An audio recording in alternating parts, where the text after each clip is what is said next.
Hello दोस्तों, स्वागत है आप सभी का आपके अपने YouTube channel my Guruji exam study channel पर। तो दोस्तों, अगर आप बीएड प्रवेश परीक्षा की तैयारी कर रहे हैं या तैयारी करना चाहते हैं तो ये वीडियो आपके लिए बहुत ही इम्पॉर्टेंट रहने वाली है। तो आप सभी से रिक्वेस्ट है कि क्लास को पूरा देखिएगा। और आज का जो क्लास है दोस्तों, जीके जीएस का क्लास रहने वाला, जो कि इसमें मैं टॉप 25 प्रश्न को कराने वाला हूं। और इस वीडियो में हमने जितने क्वेश्चंस लिए हैं सारे के सारे इम्पॉर्टेंट क्वेश्चंस लिए हैं जो हर वर्ष एग्ज़ाम में पूछे जाते रहते हैं दोस्तों। तो इससे पहले कि अगर आप लोग हमारी पिछली क्लास को नहीं देखे हैं तो उसको भी आप सभी लोग देख लीजिएगा, जो कि बहुत ही इम्पॉर्टेंट क्लास चलाई गई हैं। और वहाँ से वीडियो को देख करके अपनी तैयारी को जो है मजबूत कर सकते हैं दोस्तों। तो इस बार सरकारी सीट लेना है तो माई गुरुजी एग्ज़ाम स्टडी चैनल को सब्सक्राइब करें, निश्चित ही आप सभी को यहाँ से मदद मिलेगी दोस्तों। तो चलिए क्लास में बिना टाइम वेस्ट किए क्लास को स्टार्ट करते हैं। और आज का जो पहला क्वेश्चन क्या दिया गया, तो सभी लोग क्वेश्चन को ध्यान से देखेंगे और जवाब देने का प्रयास करेंगे। तो चलिए साथियों, बताने का प्रयास करेंगे। क्वेश्चन है, भारतीय संगीत का आदि ग्रंथ कहा जाता है। तो सभी साथी सभी दोस्त जो है जवाब देने का प्रयास करेंगे। तो भारतीय संगीत का जो आदि ग्रंथ कहा जाता है दोस्तों, किसे कहा जाता है? तो सामवेद को कहा जाता है दोस्तों। किसे कहा जाता है? सामवेद को कहा जाता है। ठीक है, जो कि सामवेद में भजन संगीत का जो है इसमें उपयोग किया जाता है। ठीक है, और यदि एग्जाम में पूछता है कि ऋग्वेद जो है ये क्या है, तो ये जो है सबसे पुराना वेद माना जाता है दोस्तों। ठीक है, तो इसको भी आप लोग याद रखिएगा, जो कि मोस्ट इम्पॉर्टेंट क्वेश्चन था। ठीक है, और इसका राइट आंसर हो जाएगा ऑप्शन डी। अगला है,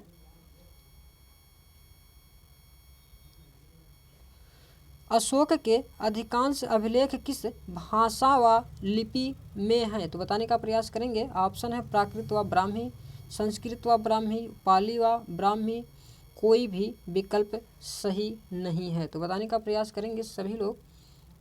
तो अशोक के अधिकांश अभिलेख की बात करें दोस्तों, ये किस भाषा व लिपि में है? तो याद रखिएगा, ये प्राकृत व ब्राह्मी लिपि में लिखा गया है दोस्तों। ठीक है, और इसमें कुल अभिलेखों की बात करें दोस्तों, कितनी संख्या है? तो अभिलेखों की जो संख्या है दोस्तों वो 33 संख्या है दोस्तों। ठीक है, तो इसको भी याद रखिएगा। तो जितने लोग ऑप्शन नंबर ए का जवाब दे रहे थे वे लोग बिल्कुल करेक्ट हो जाएंगे। ठीक है, अगला है, किस ज्वालामुखी में अक्सर उद्गार होती है? तो बताने का प्रयास करेंगे। किस ज्वालामुखी में जो है अक्सर उद्गार होती है? ठीक है, तो क्या हो जाएगा? जागृत ज्वालामुखी। क्या हो जाएगा? जागृत ज्वालामुखी जो है ये अक्सर उद्गार होता रहता है दोस्तों। ठीक है, क्लियर सभी को? चलिए अगला क्वेश्चन देखते हैं। और अगला है, एल नीनो जलधारा कहाँ प्रकट होती है? तो बताने का प्रयास करेंगे दोस्तों। जो एल नीनो है ये जलधारा कहाँ प्रकट होती है? और एल नीनो की बात करें दोस्तों, ये कैसी जलधारा है दोस्तों? तो ये जो है ठंडी जलधारा है। ठीक है, कैसी जलधारा है? ठंडी जलधारा है। और ये कहाँ प्रकट होती है? तो ये जो है दोस्तों पेरू के तट पर। कहाँ पर? तो पेरू के तट पर हो जाएगा। ठीक है, तो इसका राइट आंसर हो जाएगा ऑप्शन बी। अगला है,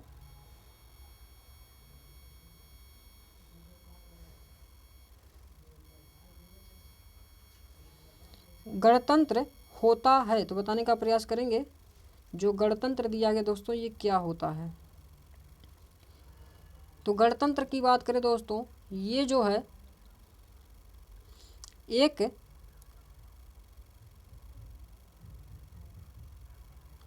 गणराज्य के भीतर सत्ता के प्राथमिक पद विरासत में नहीं मिलते हैं। और इसका जो सही जवाब हो जाएगा वो ऑप्शन डी हो जाएगा, जहां राज्य माफ़ कीजिएगा, राज्य जहां पर अध्यक्ष वंशागुप्त रूप में ना हो। ठीक है, और यह एक गणतंत्र ऐसा राज्य है जिसमें सर्वोच्च शक्ति वोट देने के हकदार नागरिकों के हाथ में होती है दोस्तों। ठीक है, तो इसको भी आप लोग याद रखिएगा। और अगला है, संविधान के किस भाग में नीति निर्देशक तत्वों का उल्लेख किया गया है? तो संविधान के किस भाग में नीति निर्देशक तत्वों का उल्लेख किया गया है दोस्तों? तो ये जो है चतुर्थ भाग में किया गया है। किस भाग में? चतुर्थ भाग में किया गया है। ठीक है, अगला है मुद्रास्फीति किस कारण से होती है? तो सभी लोग बताने का प्रयास करेंगे। क्वेश्चन नंबर 7 का सही जवाब क्या हो जाएगा? तो जितने साथी, जितने दोस्त ऑप्शन नंबर सी का जवाब कर रहे थे वे लोग बिल्कुल करेक्ट हो जाएंगे। क्या दिया गया है? मुद्रा पूर्ति में वृद्धि। ठीक है, अगला है भारत में औद्योगिक वित्त का शिखर संगठन है।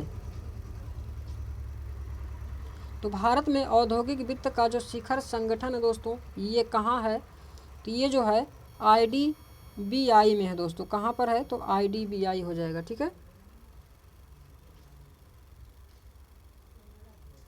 और IDBI क्या होता है? तो भारतीय औद्योगिक विकास बैंक। ठीक है, और इसका गठन कब किया गया था दोस्तों? तो 1964 के तहत एक वित्तीय संस्था के रूप में हुआ था, और ये जो है अस्तित्व में 1 जुलाई 1964 में आया। ठीक है, क्लियर है सभी को? चलिए नेक्स्ट क्वेश्चन देखते हैं, और नेक्स्ट क्वेश्चन है आइसोटोन होते हैं। तो बताने का प्रयास करेंगे। जो आइसोटोन दिया गया है ये क्या होते हैं? ऑप्शन है समान संख्या में प्रोटॉन, समान संख्या में न्यूट्रॉन, समान संख्या में न्यूक्लियस, और कोई विकल्प सही नहीं। तो देखते हैं इसमें कितने लोग सही जवाब देते हैं। तो जितने साथी, जितने दोस्त इसमें ऑप्शन नंबर बी का जवाब कर रहे हैं वे लोग बिल्कुल करेक्ट हो जाएंगे। ठीक है, और आइसोटोन की बात करें तो ये जो है एक नाभिक होते हैं जिनमें न्यूट्रॉन की संख्या समान होती है। ठीक है, अगला क्वेश्चन है अम्लीय घोल का pH मान होता है। तो सभी साथी, सभी दोस्त जो है जवाब देने का प्रयास करेंगे। जो अम्लीय घोल का pH मान होता है वो कितना होता है? तो अम्लीय घोल की pH मान बात करें दोस्तों तो ये जो होता है 7 से कम होता है। कितना होता है? 7 से कम। ऑप्शन नंबर बी जो दिया गया है ये इसका सही जवाब हो जाएगा। ठीक है, अगला है पहाड़ी पर चढ़ता एक व्यक्ति आगे की ओर झुक जाता है क्योंकि? तो बताने का प्रयास करेंगे। तो फिजिक्स से संबंधित क्वेश्चन है। तो पहाड़ी पर जो चढ़ता एक व्यक्ति आगे की ओर झुक जाता है दोस्तों, तो ये क्या होता है? तो ये जो है स्थायित्व बढ़ाने के लिए होता है। क्या होता है? जो स्थायित्व बढ़ाने के लिए जो है ये आगे की तरफ झुक जाता है। ठीक है,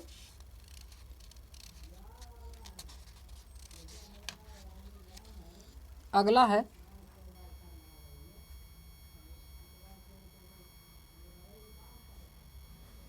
जब एक पत्थर को चांद की सतह से पृथ्वी पर लाया जाता है तो क्या होता है? आप सभी लोग बताने का प्रयास करेंगे।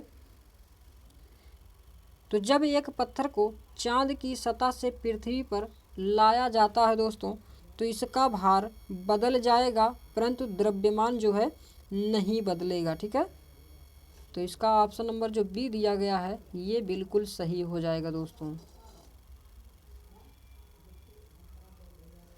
अगला है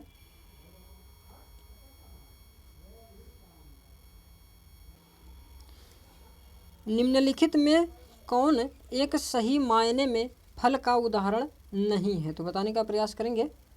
तो बहुत ही आसान क्वेश्चन है, तो इसका जवाब तो जो है आप सभी को ज़रूर पता होना चाहिए दोस्तों।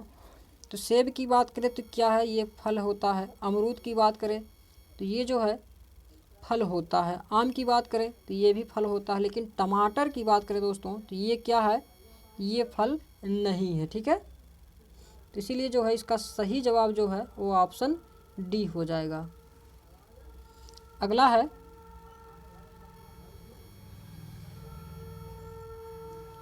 वायु एवं जल की प्रक्रिया द्वारा भूमि का कटाव कहलाता है। तो भूमि का जो कटाव होता है उसे क्या कहा जाता है, तो अपरदन कहा जाता है। क्या कहा जाता है, अपरदन कहा जाता है। तो जितने साथी जितने दोस्त ऑप्शन नंबर ए का जवाब दे रहे थे वे लोग बिल्कुल करेक्ट हो जाएंगे दोस्तों।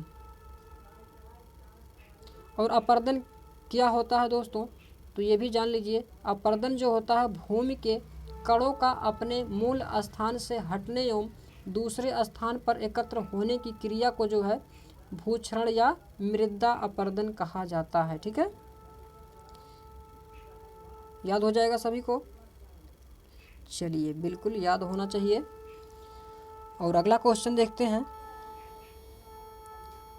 और अगला क्वेश्चन रहा आपकी स्क्रीन पर, इसका सभी लोग जवाब देने का प्रयास करेंगे। क्वेश्चन है रेशम पालन कहलाता है। तो बहुत ही इम्पॉर्टेंट क्वेश्चन, तो सभी लोग बताने का प्रयास करेंगे। तो रेशम पालन जो कहलाता है दोस्तों वो सेरीकल्चर कहलाता है। क्या कहलाता है, सेरीकल्चर कहलाता है। तो जितने साथी जितने दोस्त ऑप्शन नंबर बी का जवाब दे रहे थे वे लोग बिल्कुल करेक्ट हो जाएंगे। ठीक है, अगला है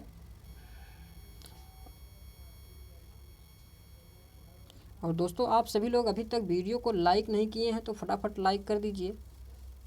ठीक है, ताकि हमें भी मोटिवेशन मिलता रहे।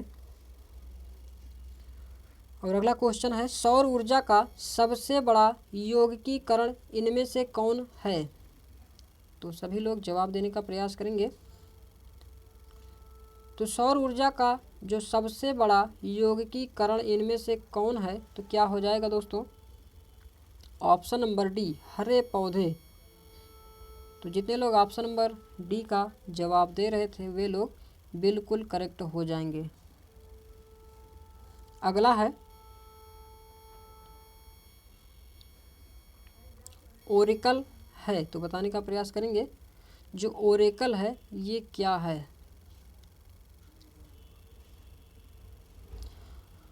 तो ओरेकल की बात करें दोस्तों ये जो है एक डाटाबेस सॉफ्टवेयर है। क्या है, डाटाबेस सॉफ्टवेयर है, जो कि आमतौर पर इसे ऑनलाइन लेन देन प्रसंस्करण या डेटा वेयर हाउसिंग के नाम से जाना जाता है। ठीक है, इसका यही काम होता है।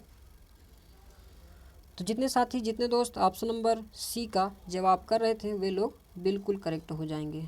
ठीक है, अगला है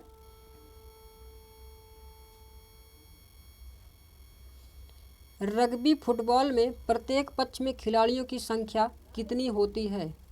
तो मोस्ट इम्पॉर्टेंट क्वेश्चन है दोस्तों, तो सभी लोग जवाब देने का प्रयास करेंगे। तो रग्बी फुटबॉल में जो प्रत्येक पक्ष में खिलाड़ियों की संख्या होती है दोस्तों, तो कितनी होती है, तो 15 संख्या होती है दोस्तों। कितना होती है, 15 संख्याएं होते हैं, जो कि दोनों तरफ 15-15 खिलाड़ी होते हैं और 8 खिलाड़ी आगे होते हैं और उनका अंक 1 से 8 तक होती है। ठीक है, जबकि शेष जो 7 खिलाड़ी होते हैं वो पीछे होते हैं जिनका अंक 9 से 15 तक होते हैं। ठीक है, तो ये रग्बी फुटबॉल के खेल हैं दोस्तों। ठीक है, जो कि इसमें खिलाड़ी कितने होते हैं, तो 15 खिलाड़ी होते हैं। क्लियर है सभी को। अगला देखते हैं और अगला क्वेश्चन है अरुंधति राय को किस पुस्तक के बुकर पुरस्कार प्राप्त हुआ था। तो बताने का प्रयास करेंगे सभी लोग। तो अरुंधति राय को जो पुस्तक के बुकर पुरस्कार प्राप्त हुआ था दोस्तों, तो क्या हो जाएगा, तो option number C, the God of Small Things जो है ये अरुंधति राय को बुकर पुरस्कार प्रदान किया गया दोस्तों। ठीक है, तो याद रखिएगा, बहुत ही इम्पोर्टेंट क्वेश्चन है। और अगला क्वेश्चन है कर्नाटक के राष्ट्रकूट साम्राज्य का वह सर्वाधिक शक्तिशाली शासक कौन था जिसने बादामी के चालुक्यों को पराजित किया? तो बताने का प्रयास करेंगे। तो क्वेश्चन नंबर 20 का जो सही जवाब हो जाएगा दोस्तों वो ऑप्शन नंबर ए, दंती दुर्ग। ठीक है। अगला है ट्रायोड बल्ब का आविष्कार किसने किया था? चलिए फटाफट आंसर करेंगे सभी लोग। तो ट्रायोड बल्ब का आविष्कार किसने किया था दोस्तों? तो इसका सही जवाब जो हो जाएगा वो ऑप्शन नंबर डी हो जाएगा, ली डी फॉरेस्ट। कौन हो जाएंगे? तो ट्रायोड बल्ब के जो आविष्कारक हैं वो ली डी फॉरेस्ट हो जाएंगे। ठीक है। तो जितने लोग ऑप्शन नंबर डी का जवाब कर रहे हैं वे लोग एकदम से सही हो जाएंगे। ठीक है। और अगला है कांगड़ा चित्रकला शैली का संबंध किस राज्य से है? चलिए बताने का प्रयास करेंगे। Question number 22।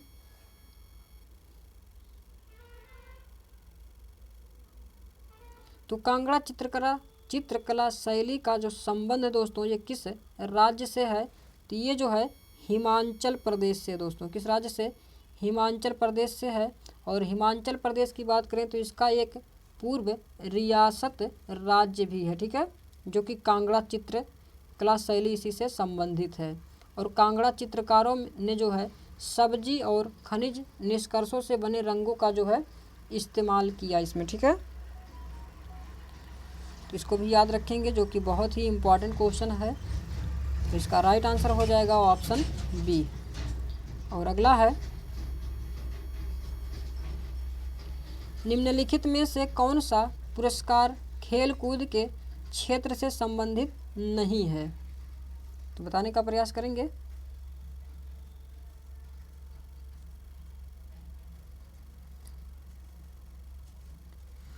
और इसमें अगर हम लोग बात करें दोस्तों खेल दिवस किनके जयंती पर मनाया जाता है दोस्तों? तो ये भी याद रखिएगा, मेजर ध्यानचंद्र के जयंती पर मनाया जाता है दोस्तों। और कब मनाया जाता है? तो 29 अगस्त को जो है मेजर ध्यानचंद्र की जयंती पर जो है खेल दिवस मनाया जाता है। ठीक है। तो इसको भी आप लोग याद रखिएगा। और इसमें जो सही जवाब हो जाएगा वो ऑप्शन डी, नॉर्मन बोरलाग पुरस्कार हो जाएगा। ठीक है। जो खेल कूद के क्षेत्र से संबंधित नहीं है। और बात करें जो खेल कूद क्षेत्र से संबंधित पुरस्कार है तो क्या है? तो अर्जुन पुरस्कार होता है, द्रोणाचार्य पुरस्कार और ध्यानचंद्र पुरस्कार। ये सब जो तीनों हैं ये खेल कूद पुरस्कार क्षेत्र से संबंधित हैं। ठीक है। तो इसको भी आप लोग याद रखिएगा जो कि बहुत ही इम्पॉर्टेंट क्वेश्चन था। और अगला क्वेश्चन है, चलिए सभी लोग बताने का प्रयास करेंगे। किस संविधान संशोधन के अंतर्गत बोडो, डोगरी, संथाली और मैथिली को प्रमाणिक भाषा की सूची में शामिल किया गया था? तो बताने का प्रयास करेंगे। क्वेश्चन नंबर 24 का सही जवाब क्या हो जाएगा?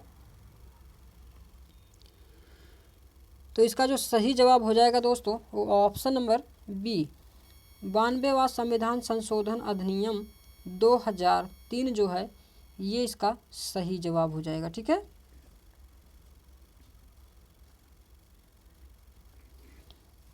तो जितने साथी जितने दोस्त ऑप्शन नंबर बी का जवाब दे रहे हैं वे लोग बिल्कुल करेक्ट हो जाएंगे। ठीक है। और अगला क्वेश्चन है जो कि आज का ये लास्ट क्वेश्चन है। तो भूटान का राष्ट्रीय खेल क्या है? चलिए फटाफट आंसर करेंगे सभी लोग। तो भूटान का जो राष्ट्रीय खेल है दोस्तों क्या हो जाएगा?